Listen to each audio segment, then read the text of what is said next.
Hello geng.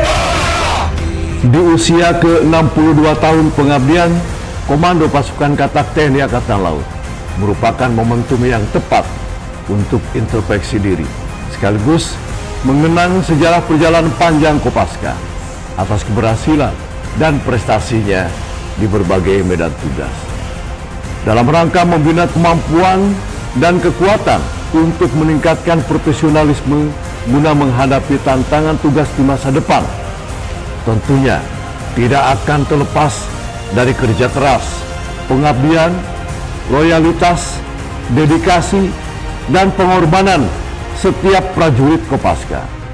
Saya, Laksamana Madya TNI, Dr. Denny Hendrata, SEMM, CRMP, Panglima Komando Armada Republik Indonesia, mengucapkan Dirgahayu ke-62 Komando Pasukan Katak TNI Angkatan Laut tahun 2024. Kopaska sebagai prajurit peperangan laut khusus siap mendukung tugas TNI Angkatan Laut menuju Indonesia maju. Dengan semboyan Tanhana Wigna Tansirna.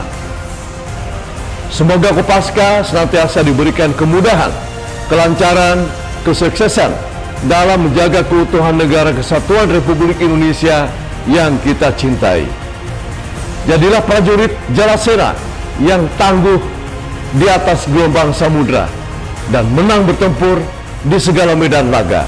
Koarmada RI mempersatukan kekuatan laut Nusantara.